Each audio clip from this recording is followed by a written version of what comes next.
Good evening and welcome along to the Transfer Show. And what a window it has been so far. Premier League clubs are on course to smash all previous spending records this summer.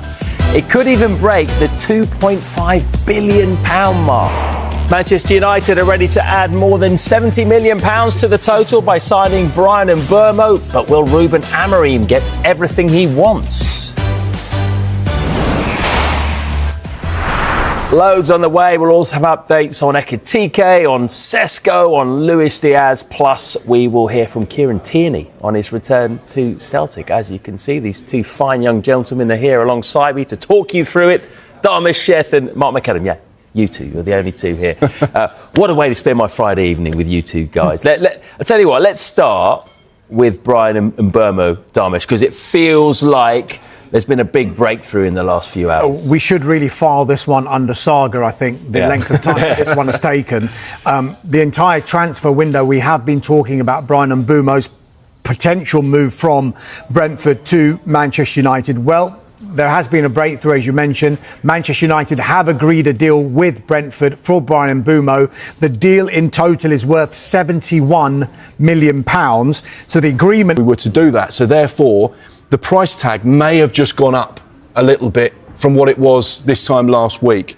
Now that they're going to lose Mbeumo to Manchester United, Brentford will say, well, actually, it would have to be something rather special for us to accept a deal for Yoane Wissa. So therefore, no thanks, we need to keep you. The fact that they've got that club option year in his contract would suggest they may be able to sit down and say, look, we need you to stay now, but this time next year, if you get the opportunity to go to a bigger club and play Champions League football, we promise, gentleman's agreement, we won't stand in your way.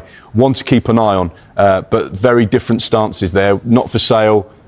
Let's see what gets put on the table. That might change the dynamic of this situation. Another one to keep an eye on as well, though, because Brentford, in this summer that they've had where Thomas Frank has left to become the head coach at Tottenham Hotspur, their captain, Christian Norgard, has left to go to Arsenal. Bryan Mbeumo on the verge of joining Manchester United, and all this talk about Yoane Wissa as well.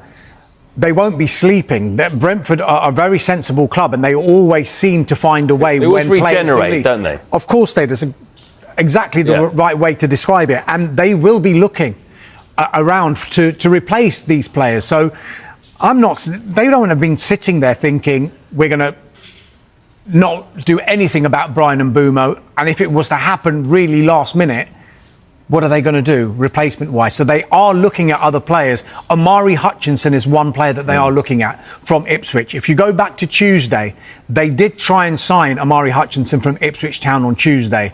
There was a relegation clause in place at £35 million that expired at 5 p.m. on Tuesday afternoon.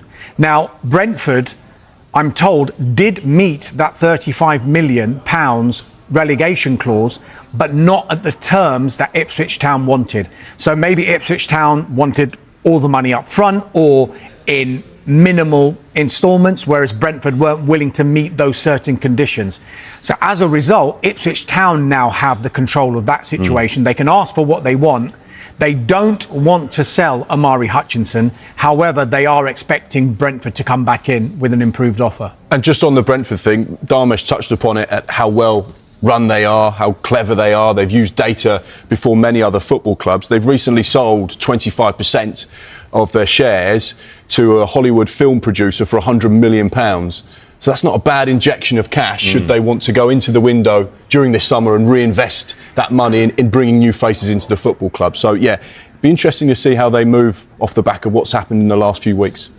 Let's take it back to United briefly until we move on, Dharmesh. United already have an out-and-out number 9 in Rasmus Højlund. Yes. Does the manager want another one? Or a replacement? What we should say, first of all, is the focus totally at Manchester United right now is, number one, completing the deal for Bryan Mbeumo, and then it will move on to player exits to maybe regenerate the squad again later in the window, but they will need to fund that somehow, and that will mean selling players.